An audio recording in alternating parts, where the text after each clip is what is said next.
साथियों नमस्कार। एक बार फिर आपके बहुत सारे सवाल लेकर मैं अपने YouTube चैनल पे आया हूँ।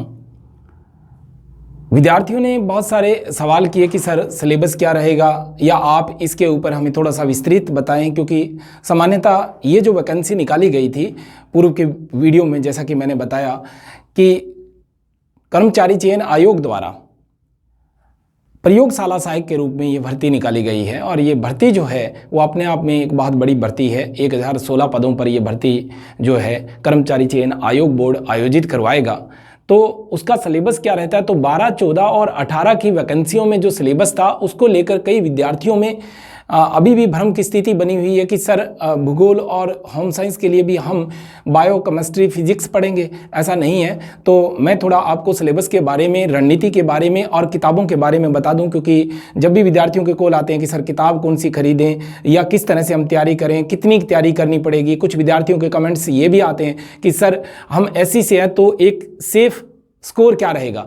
तो मेरे बच्चों, मेरे साथियों, ये सब बातें बताने से स्पष्ट नहीं होती, क्योंकि पेपर का लेवल ये तय करेगा कि मेरिट क्या रहेगी, सेफ जोन क्या रहेगा। आपका सिर्फ अभी एक काम है, वो है एक अच्छी रणनीति के साथ तैयारी करना। और उस रणनीति में मैं अपना एक बहुत छोटा सा या बहुत ही तुच्छ सा सहयोग जो है वो करने के लिए तैयार हूं, और इसी को लेकर मैं ये वीडियो बना रहा हूं, ताकि आपकी जो आकांक्षाएं हैं, आपके सवाल हैं, आपकी जो मूलभूत आवश्यकताएं रहती हैं, उन मूलभूत आवश्यकताओं का एक रामबाण हल मैं आपको दे दूं। और उसी हल को देखते हुए हम बात करते हैं किस पर बात करेंगे, भूगोल और होम साइंस, जो कि 8 में पहली बार प्रयोगशाला सहायक के रूप में ये भर्ती निकाली गई है। तो मैंने पूर्व के वीडियो में आपको बता दिया था कि जो भूगोल प्रयोगशाला सहायक है उनकी कुल पोस्टें जो है 138 हैं, और जो होम साइंस है उनकी कुल पोस्टें 37 हैं। और इन पोस्टों पर राजस्थान कर्मचारी चयन बोर्ड आयोग जो है वो भर्तियां करेगा। तो ये जो भर्ती है वो 2 पेपरों के रूप में की जाएगी और कुल 300 अंकों की होगी, और नकारात्मक अंकन जो है वो दोनों ही पेपरों में किया जाएगा। तो बात करते हैं हम सिलेबस की। हाँ, यहाँ जो सिलेबस मैंने उठाया है वो 2018 की वैकेंसी जो लेब असिस्टेंट की थी उससे उठाया है। तो पहला पेपर पर अगर हम बात करें तो 100 प्रश्न आएंगे, और 100 प्रश्नों में जो है नकारात्मक अंकन होगा, 100 ही प्रश्न आएंगे और 100 ही अंक का होगा, और बहु विकल्प के रूप में आपसे प्रश्न पूछे जाएंगे, जो सामान्यतः एग्जाम का, आरपीएससी का और कर्मचारी चयन बोर्ड आयोग का पैटर्न रहता है उसी हिसाब पर। तो बात करें हम सिलेबस की, तो सिलेबस बहुत ही आसान है। यानी कि ये सिलेबस जो है लेब असिस्टेंट का 2 भागों में डिवाइड है, और पहला जो भाग है इसका उस पर हम थोड़ी सी चर्चा करते हैं।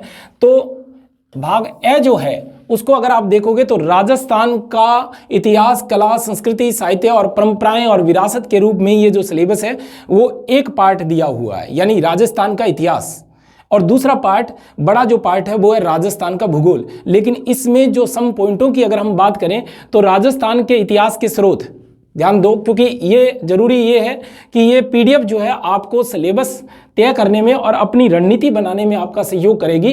तो फिर बात हम कर रहे हैं कि इस राजस्थान के इतिहास में पहला जो टॉपिक है वो है राजस्थान के इतिहास के प्रमुख स्रोत, दूसरा जो टॉपिक है राजस्थान की प्रमुख प्रागैतिहासिक सभ्यताएं, और फिर आता है राजस्थान के प्रमुख राजवंश और उनकी उपलब्धियां, तीसरा पॉइंट, और चौथा आता है मुगल और राजपूत संबंध, स्थापत्य कला की मुख्य विशेषताएं, महत्वपूर्ण किले, स्मारक संरचनाएं, राजस्थान के धार्मिक आंदोलन, लोक देवियां, देवताएं, राजस्थान की प्रमुख चित्रकला, चित्रशैलियां और हस्तशिल्प, और इसके बाद आता है राजस्थानी भाषा, साहित्य, प्रमुख कृतियां और क्षेत्रीय बोलियां, और इसके बाद जो है मेले, त्योहार, लोक संगीत, लोक नृत्य, वाद्य यंत्र, आभूषण, राजस्थानी संस्कृति, परंपरा, विरासत, महत्वपूर्ण ऐतिहासिक पर्यटन स्थल, और राजस्थान के प्रमुख व्यक्तित्व, और राजस्थान की रियासतें एवं ब्रिटिश संधियां, 1857 की क्रांति या जन आंदोलन, और कृषक एवं जनजातीय आंदोलन, प्रजामंडल आंदोलन, राजस्थान का एकीकरण, और राजस्थान के राजनीतिक जागरण में महिलाओं की भूमिका। सामान्यतः जितने भी राजस्थान में आरपीएससी या कर्मचारी चयन बोर्ड आयोग द्वारा इतिहास के जितने भी टॉपिक होते हैं वो सभी भर्तियों में लगभग समान होते हैं। और इसी तरह से इस भर्ती में भी जो राजस्थान के टॉपिक हैं जो मैंने दोहराए हैं, और आप इसका एक स्क्रीनशॉट ले लें ताकि सिलेबस आपके सामने आ जाए। स्क्रीनशॉट ले लो इसका।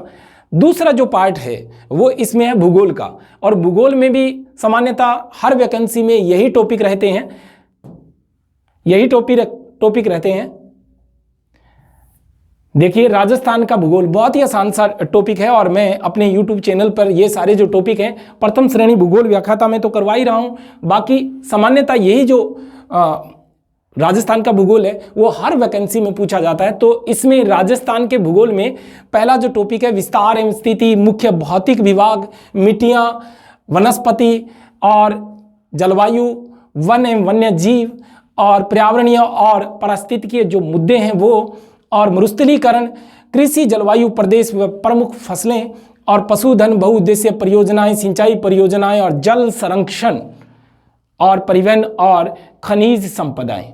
तो मैं यहाँ एक बात कहना चाहूँगा कि दो अलग अलग मुद्दे इसमें दिए हुए हैं, एक तो सिंचाई परियोजना, बहुउद्देशीय परियोजना और अपवाद अंतर। तो कहीं आप अपवाद अंतर को ही ये मत समझ लेना, लेकिन इनका एक अपना अलग क्राइटेरिया है जिसको मैं अपने YouTube चैनल के वीडियो में आपको बता दूंगा। तो ये तो है साथियों आपका जो लैब असिस्टेंट, चाहे वो किसी भी विषय से संबंधित हो, उसका प्रथम पेपर भाग ए। लेकिन बात अब भाग बे की करते हैं। यहाँ जाके सभी विद्यार्थियों में एक भ्रमपूर्ण स्थिति बनी हुई है, क्योंकि अब तक जो है कर्मचारी चयन बोर्ड आयोग ने जो भर्तियां निकाली वो साइंस डिपार्टमेंट की निकाली थी। तो साइंस में तो जो सिलेबस मूल विषय का दे रखा है वो फिजिक्स, केमिस्ट्री और बायो से संबंधित है। तो विज्ञान वर्ग के जो विद्यार्थी हैं उनके लिए तो सिलेबस पहले से ही दे रखा है। हो सकता है कि सूक्ष्म जो परिवर्तन है बोर्ड द्वारा इस सिलेबस में किया जा सकता है, लेकिन फिर भी हम क्या पढ़ें, आर्ट वर्ग के जो विद्यार्थी है वो क्या पढ़ें। तो उनको भी लगता है कि शायद हमें ये फिजिक्स, केमिस्ट्री, बायो पढ़नी पड़ेगी। ऐसा नहीं है, क्योंकि पहली बार जब आयोग ने ये भर्ती निकाली है तो इसमें भूगोल और होम साइंस पहली बार शामिल किए गए हैं। तो होम साइंस के विद्यार्थी कक्षा 12वीं तक के जितने भी होम साइंस का जो सिलेबस है 11वीं, 12वीं, 9वीं या 8वीं या फिर 7वीं, 6ठी में जो होम साइंस का पार्ट लगता है वो आप पढ़ें। इसके अलावा आप होम साइंस से संबंधित जो भी बातें हैं वो आपको मैं अलग वीडियो में बताऊंगा, लेकिन आज हमारा मुख्य मुद्दा है भूगोल। तो भूगोल में कक्षा 6ठी से लेकर 12वीं तक की भूगोल से संबंधित जितनी भी विशेष सामग्री है उसको आप पढ़ेंगे, क्योंकि वो आपका एक बेस रहेगा और उसी बेस पर आपसे प्रश्न पूछे जाएंगे। सामान्यतः चाहे वो प्रथम श्रेणी हो, कॉलेज व्याख्याता हो, 6ठी से 12वीं तक की जो एनसीईआरटी की बुकें हैं वो अपना बहुत ज़्यादा महत्व रखती है। लेकिन फिर भी मैं आपको एक रामबाण औषधि के तौर पे प्रथम पेपर की और द्वितीय पेपर की किताबें बताऊंगा जो आपका इस पेपर में बहुत सारा सहयोग करने वाली है। तो मैं जो आपको है एक पूर्वानुमान, क्योंकि अभी तक आरपीएससी ने सिलेबस अभी तक तो कर्मचारी चयन बोर्ड आयोग ने सिलेबस तो जारी नहीं किया है, लेकिन फिर भी मेरा अनुमान है कि इसमें पूछा क्या जा सकता है। तो पूछने के लिए मैंने जो मोटा सा अनुमान लगाया है, जिस तरह की वैकेंसी है उस तरह का, तो उसमें आप देखिए कि कौन कौन सी चीज़ें आपसे पूछी जा सकती है। तो आपसे मुख्य तौर पर जो है सामान्य भौतिक भूगोल, पहला पार्ट भौतिक भूगोल, ये मुख्य विषय की बात कर रहा हूं। 200 प्रश्न इसमें से पूछे जाएंगे। कितने? 200 प्रश्न होंगे और 200 ही अंक के होंगे, और ये आपका द्वितीय पेपर रहेगा। द्वितीय पेपर, इस पेपर में आपसे सामान्य भौतिक भूगोल जो कक्षा 11 और 12 के सिलेबस से संबंधित है वो आपसे पूछी जाएगी। वर्तमान राजस्थान में कक्षा 11वीं में भौतिक भूगोल जो लगती है वो आपसे पूछी जाएगी। और फिर जो है आपसे सामान्य समुद्र विज्ञान, और फिर आपसे सामान्य क्लाइमेटोलॉजी यानी कि जलवायु विज्ञान, और फिर आपसे कक्षा 11 में लगता है भारत का भूगोल। भारत का भूगोल बहुत संक्षिप्त तरीके से उसमें दिया हुआ है, लेकिन फिर भी एसएसटी में कक्षा 6ठी से 10वीं तक बहुत सारे टॉपिक दिए हुए हैं भारत से संबंधित, वो टॉपिक आपसे पूछे जा सकते हैं। और फिर अंतिम बात आती है राजस्थान का भूगोल। राजस्थान का भूगोल, ये 5 मुद्दे जो हैं वो मुख्य पेपर से संबंधित रहेंगे, जो मेरा ये मानना है कि लगभग 40 अंकों के ये जो पेपर है वो आपसे पूछे जाएंगे और कुल ये 200 अंकों का जो पेपर है आपसे पूछा जाएगा। 200 अंकों का जो पेपर है आपसे पूछा जाएगा। अब मैंने तो लिख दिया कि सामान्य भौतिक भूगोल, सामान्य समुद्र विज्ञान, सामान्य जलवायु विज्ञान और भारत का भूगोल और राजस्थान का भूगोल, लेकिन इनकी मर्यादा और लिमिट्स क्या रहेंगे। भारत के भूगोल को पढ़ने बैठे हम तो बहुत लंबा चौड़ा जो क्राइटेरिया इसका है, लेकिन आप इस बात का ध्यान रखें कि 12वीं के समकक्ष का अगर ये पेपर है तो इसमें उसी से संबंधित उसी लेवल पर आपसे प्रश्न पूछे जाएंगे। लेकिन फिर भी जब तक आरपीएससी सिलेबस जारी नहीं करती है तब तक आप केवल रणनीति के तौर पर कक्षा 6 से 12वीं तक की भौतिक भूगोल, सामान्य भूगोल या राजस्थान का भूगोल या फिर आपको जो दिया गया मटेरियल है जिसमें भारत का भूगोल, इनके टॉपिक आपको छंटनी करके पढ़ने होंगे। ये नहीं है कि सारी किताबें आप पढ़ डालें, केवल इनसे संबंधित यानी एसएसटी की किताब में जो भारत से संबंधित, चाहे वो भौतिक विभाग हैं, अपवात अंतर है या फिर मरुस्थलीकरण की प्रक्रिया है या फिर उसमें बहुउद्देशीय परियोजनाएं हैं, बांध हैं, इस तरह की जो सामग्री आपको दी हुई है कक्षा 6 से 10वीं तक वो पढ़ें और इधर कक्षा 11वीं में भौतिक भूगोल और भारत का जो भूगोल है वो पढ़ें। लेकिन अब बात ये आती है कि मैं आपको वीडियो में कह रहा था कि आपको मैं एक रामबाण औषधि के रूप में जिक्र करने वाला हूं। देखो, आप किसी भी सब्जेक्ट से कहीं भी कुछ भी पढ़ें, लेकिन जो सामान्य नए खिलाड़ी हैं इस मैदान में या प्रतिस्पर्धा के इस रण में, वो नए खिलाड़ी हैं तो उनको दिशा देना बहुत ज़रूरी है। और जो पुराने खिलाड़ी हैं उनको ज़्यादा जोर नहीं आएगा, क्योंकि जो प्रथम श्रेणी भूगोल व्याख्याता की परीक्षा की तैयारी कर रहे हैं उन्हें राजस्थान का अच्छा ज्ञान है और उन्हें ये भी मालूम है कि कौन कौन सी बुकें पढ़ी जाए।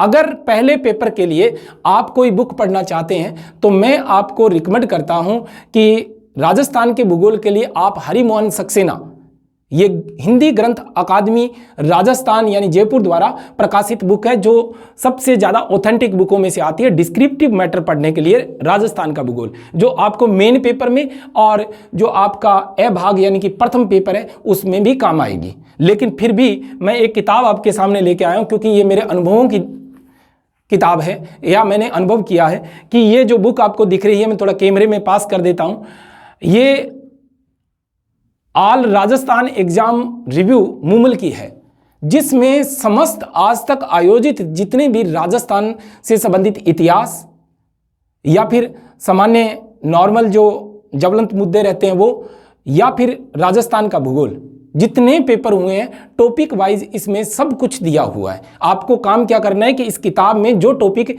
आपके हैं उनको आप टिक करें और वही टॉपिक जो है वो पढ़ कर देखें और बारी बारी जो क्वेश्चन पूछे गए हैं इन्हीं क्वेश्चनों में से आप देखना कि एक क्वेश्चन जो है वो 20-20, 25-25 बार रिपीट हुआ है और जो लेखक है उसने अपने बॉक्स में उन संपूर्ण एग्जामों का जिक्र नहीं किया, क्योंकि प्रश्न से बड़ी उनकी एग्जामों में रिपीटेशन है। तो इसीलिए ज़्यादातर एग्जामों में जो रिपीट प्रश्न हुए हैं या जितने भी प्रश्न पूछे गए हैं या जितने मैक्सिमम प्रश्न बन सकते थे उन पर एक सार संग्रह के तौर पर ये समस्त एग्जामों का एक निचोड़ जो है वो दे रखा है। तो आप पहले पेपर के लिए और दूसरे पेपर के लिए, भूगोल की बात कर रहा हूँ मैं, साइंस डिपार्टमेंट की बात नहीं कर रहा हूँ, तो भूगोल में सामान्य पेपर के लिए और मेन पेपर के लिए इस बुक को आप राजस्थान हिंदी ग्रंथ अकादमी की हरिमोहन सक्सेना की बुक पढ़ने के बाद इसमें से सार पढ़ोगे तो आपके टॉपिक क्लियर हो जाएंगे। अब रही बात कि आप भारत का भूगोल और इसके अलावा बहुत सारे विद्वान जो है अलग अलग अपने अनुभवों के आधार पर पुस्तकों को रिकमेंड करते हैं, लेकिन मैं आपको कह रहा हूं कि कक्षा 6 से 12वीं तक का जो भी भौतिक भूगोल या आपको सामान्य समुद्र विज्ञान या आपको सामान्य जलवायु विज्ञान से संबंधित टॉपिक मिलते हैं उनको पढ़िए। पढ़ने के बाद अगर कोई टॉपिक न मिले तो एक बुक मैं आपको बता रहा हूँ, ये है वैकल्पिक भूगोल या क्रॉनिकल भूगोल संजय कुमार सिंह की।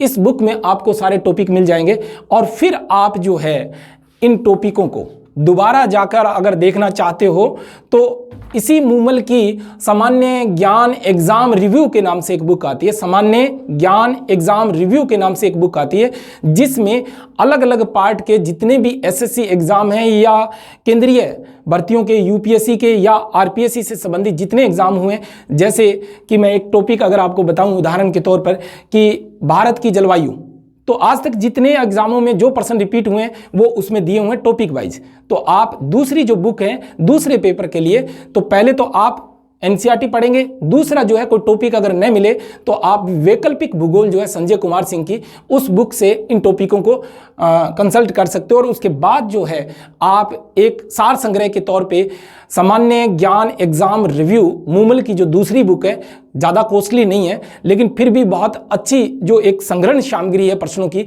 वो दे रखी है, वो आप पढ़ेंगे तो निश्चित तौर से आप जो हैं इस पेपर को फाइट कर लेंगे। लेकिन साथियों, विद्वान बनने की कोशिश मत करना, क्योंकि ये केवल एक जो पेपर दे रखा है, एक क्राइटेरिया दे रखा है, उसी सिलेबस को ध्यान में रखते हुए अपने टाइम टेबल को सेट करें और अभी से अपनी यात्रा शुरू कर दें। क्योंकि आज के प्रतिस्पर्धा के युग में जरूरी है कि हम लोग जो हैं अपने आत्मविश्वास के साथ उस एग्जाम को दें। अब कई बार विद्यार्थी कहते हैं सर हम तो अभी 12वीं पास आउट हुए हैं, हमें तो कुछ आता नहीं। तो वो जो धुरंधर बैठे हुए हैं जिन्होंने 10-10 सालों से तैयारी की है, वो उनके सामने हमारे पैर जम जाएंगे, ऐसा नहीं है।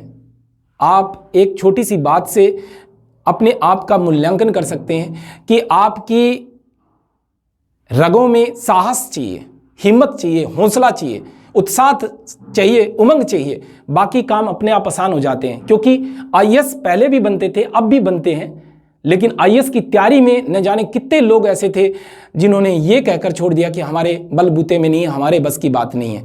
तो क्या एक एसपल जो आईएएस है या आईएएस की तैयारी करने वाला एसपल विद्यार्थी है वो कहेगा कि आईएएस आसान नहीं है?